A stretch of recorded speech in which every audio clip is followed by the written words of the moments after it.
భరద్వాజ గారు పవన్ కళ్యాణ్ గారు మినిస్టర్ అయ్యారు. ఈరోజు అయిపోయింది.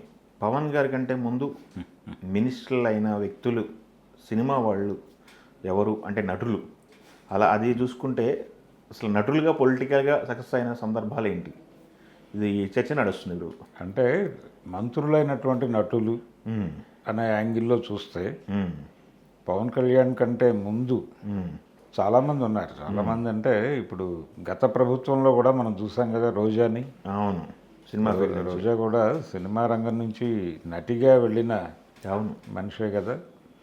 తెలుగుదేశం పార్టీలోకి వెళ్ళింది ఆవిడ మొదట, తర్వాత అక్కడి నుంచి వైఎస్ఆర్సీపీలోకి ప్రయాణం. ఈ ప్రయాణం రోజా తర్వాత వివాదాస్పదం కావటం, ఈ గొడవలు పక్కన పెట్టేస్తే బాబు మోహన్ కూడా బాబుమోహన్ గారు మంత్రిగా చేశాడు. అవును. ఆందోళన నుంచి గెలిచి మంత్రిగా చేశాడు ఆయన. అయితే వీళ్ళందరికంటే చాలా ముందు మంత్రి అయినటువంటి ఇంకొక పెద్ద మనిషి ఉన్నాడు బాపట్ల నుంచి, కోన ప్రభాకర్ రావు గారు. ఓకే, సినిమా ఫీల్డ్ నుంచే. ఆయన సినిమా నటుడిగాను నిర్మాతగాను మంగళసూత్రం అని ఒక 2-3 సినిమాలు, నిర్దోషి వాటిల్లో నటించాడు. ఆయన హీరోగానే నటించాడు, కొంత డబ్బులు పెట్టాడు ఆయన. నిర్మాతగా కూడా వ్యవహరించాడు ఆ సినిమాలకి. ఆ తర్వాత రాజకీయ ప్రవేశం చేసిన తర్వాత ఆయన ఎమ్మెల్యేగా గెలిచాడు బాపట్ల నుంచి. కోట్ల విజయభాస్కర్ రెడ్డి గారి క్యాబినెట్లోనూ, అలాగే భవనం వెంకట్రామ్ గారి క్యాబినెట్లో కూడా మంత్రిగా పనిచేశాడు. మహారాష్ట్ర గవర్నర్గా వ్యవహరించాడు. కాంగ్రెస్ పార్టీలో చాలా కీలక పాత్ర పోషించాడు ఆయన, కాంగ్రెస్ పార్టీ రాజకీయాల్లో. ఇప్పుడు ఆయన వారసుడు వైసీపీ నుంచి మొన్న ఎన్నికల్లో ఓడిపోయాడు, అంతకుముందు ఎన్నికల్లో గెలిచాడు, కోన రఘుపతి. ఆయన ఇంకొక వారసుడు సినిమా పరిశ్రమలో ఉన్నాడు, కోన వెంకట్ గారు. అంటే ఒకరు రాజకీయాల్లోనూ ఒకరు సినిమాల్లోనూ కొనసాగుతుంది ఆయన వారసత్వం. ఓకే ఓకే ఓకే అది కోన ప్రభాకర్ రావు గారి ఎపిసోడ్. ఆ తర్వాత తెలుగు నటులలో రాజకీయాల్లోకి వచ్చి పెద్ద సక్సెస్ చూసినవాడు జగ్గయ్య. జగ్గయ్య గారు ఎంపీ అయ్యారా? ఎంపీ, ఒంగోలు ఎంపీగా ఆయన ఒక టర్మ్ మాత్రమే చేశాడు. ఓకే, ఆ తర్వాత వదిలేశాడు, రాజకీయాలు వద్దు నాకు అని చెప్పి. అట్లా అనుకుంటే ఎంపీగా అనుకుంటే కృష్ణ గారు కూడా ఎంపీ అయ్యారు కదా ఏలూరు నుంచి. కృష్ణ కూడా ఎంపీ అయ్యాడు. అయితే కేంద్ర మంత్రి, మొదటిసారి కేంద్రంలో మంత్రి పదవి చేపట్టినటువంటి వ్యక్తి తెలుగు కృష్ణరాజు. ఓకే, తెలుగు హీరోల్లో కేంద్ర మంత్రివర్గంలో ఉన్నటువంటి ఏకైక అనకూడదు, తర్వాత చిరంజీవి గారు చేశారుగా, కేంద్ర మంత్రిగా వ్యవహరించాడు. కేంద్ర పర్యాటక శాఖ సహాయ మంత్రిగా ఉన్నాడు ఆయన. దాసరి గారు ఉన్నట్టున్నారుగా మళ్ళీ. ఇప్పుడు అంటే చిరంజీవి గారు చేసిన పదవే కిషన్ రెడ్డి చేశాడు మొన్నటిదాకా. ఆ సందర్భంగానే వాళ్ళిద్దరూ మాట్లాడుకుని దాదాపు మీ స్టాఫే ఇప్పుడు నా దగ్గర ఉన్నారు అని మాట్లాడాడు ఆయన ఆ ఇంటర్వ్యూలో. ఓకే, అంటే వాళ్ళిద్దరూ కలవాల కార్యాలయంలో అని కూడా ఒక అపాయింట్మెంట్ పెట్టుకున్నారు, వాళ్ళు ఫిక్స్ చేసుకున్నారు. వీళ్లతో పాటు దాసరి నారాయణరావు గారు. దాసరి గారు ఆయన బొగ్గు శాఖ మంత్రిగా ఉండటం మనం చూసాం. ఆయన మీద కొన్ని ఆరోపణలు వచ్చినాయి ఆ టైంలో. ఆయన వాటన్నిటికీ సమాధానాలు చెప్పుకుంటూ వెళ్ళాడు. యూపీఏ క్యాబినెట్లో ఉన్నాడు ఆయన. యూపీఏ క్యాబినెట్ అంటే ఫస్ట్ యూపీఏ క్యాబినెట్లో ఆయన ఉన్నాడు. తర్వాత సెకండ్ టర్మ్ యూపీఏ వచ్చినప్పుడు చిరంజీవి గారు మంత్రి పదవి చేశాడు. అలా దాసనారాయణరావు గారు డైరెక్టర్ అనుకోవడానికి లేదు, ఆయన నటుడు కూడా. అవును, ఆయన నటుడుగా నంది పురస్కారాలు అందుకున్నటువంటి చరిత్ర ఉంది ఆయనకి. అందుకని నటులు మంత్రులు అయ్యారు అనే కాంటెక్స్ట్లో మాట్లాడుకుంటే ఖచ్చితంగా దాసరి గురించి కూడా మాట్లాడుకోవాలి.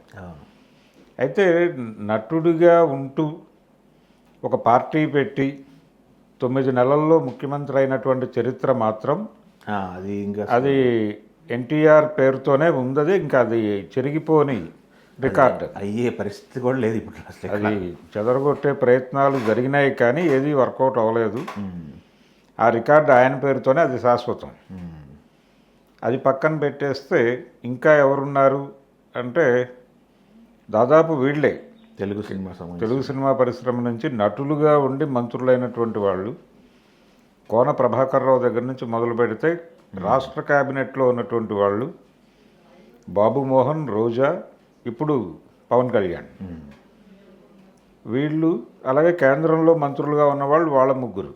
కృష్ణరాజు ప్రారంభము, ఆ తర్వాత దాసరి గారు, తర్వాత చిరంజీవి గారు, ఈ ముగ్గురు. అక్కడ ముగ్గురు, ఇక్కడ నలుగురు, వీళ్ళు మాత్రమే మంత్రి పదవులు చేపట్టారు. ఎన్టీఆర్ సపరేట్, అది సపరేట్ లేదు. దీనిలో కలిపేది కాదు అది, ఆ చరిత్ర వేరు. ఇంకా చాలామంది రాజకీయాల్లో ప్రవేశించారు కానీ మంత్రి పదవుల దాకా రాలేదు ఎవరు. అవును, మన దగ్గర నవనీతి కవర్ చేసి వెళ్ళి అక్కడ ఎంపీ అయింది కదా, ఎంపీ అయింది. తర్వాత ఇప్పుడు ఓడిపోయినట్టుంది. అలాగే స్మృతి ఇరానీ, మొన్న అమేధి నుంచి ఓడిపోయినటువంటి స్మృతి ఇరానీ కూడా తెలుగులో ఒక సినిమాలో యాక్ట్ చేసింది. ఓ ఆవిడ జై తెలంగాణ సినిమాలో ఓకే, కీ రోలే ప్లే చేసింది ఆవిడ. దాదాపు తల్లి తెలంగాణ క్యారెక్టర్ చేసింది ఆవిడ. ఆ తర్వాత ఆవిడ గెలిచి మంత్రి అయింది. మొన్న ఓడిపోయింది అమేధి నుంచి. కేంద్రంలో మంత్రి అయింది. తెలుగు సినిమా రంగంలో ఆవిడ ఆ సినిమా ఒక్కటే సినిమాలో యాక్ట్ చేసింది. ఇలా చూసుకుంటే అంటే చాలామంది రాజకీయాల్లో ప్రవేశించిన వాళ్ళు ఉన్నారు సినిమాల నుంచి. కృష్ణ గారు ఎంపీ అయ్యాడు కానీ ఆయన మంత్రి కాలేదు. మంత్రి కావాలని చేయలేదు. అలా ప్రయత్నం చేసి, అంటే గిరిబాబు కూడా రాజకీయాల్లో ఉన్నాడు, తెలుగుదేశం పార్టీతో ట్రావెల్ అయ్యాడు ఆయన. అలాగే మురళీమోహన్ గారు ఉన్నారు. రామానాయుడు గారు ఒకసారి, రామానాయుడు కూడా ఎంపీగా గెలిచాడు బాపట్ల నుంచి. గెలిచాడు కానీ ఆయన కూడా మంత్రి అవ్వలేదు. అంటే వీళ్ళందరూ ఎంపీలుగా గెలిచారు. సత్యనారాయణ కూడా ఎంపీగా గెలిచాడు మచిలీపట్నం నుంచి. అలాగే శారద గారు గెలిచారు తెనాలి నుంచి, మంత్రి అవ్వలేదు. అక్కడ వరకే వీళ్ళు మాత్రమే మంత్రి పదవులు అలంకరించారు. అలాగే ఇంకా చాలామంది ఈ మధ్య, అంటే గత క్యాబినెట్లో పోసాని కృష్ణమురళి గత ప్రభుత్వ హయాంలో ఆయన ప్రభుత్వ ప్రతినిధిగా ఎఫ్డీసీ ఆయన కూడా పదవి నిర్వహించాడు. అలాగే ఆలీ కూడా అవి అంటే నామినేటెడ్ పోస్టులు చేశారు కానీ మంత్రి దాకా వెళ్ళలేదు, క్యాబినెట్ హోదాకి రాలేదు, క్యాబినెట్ హోదాలు వెళ్ళలేదు. అందుకని వాళ్ళు నలుగురు, వాళ్ళు ముగ్గురు అంతే.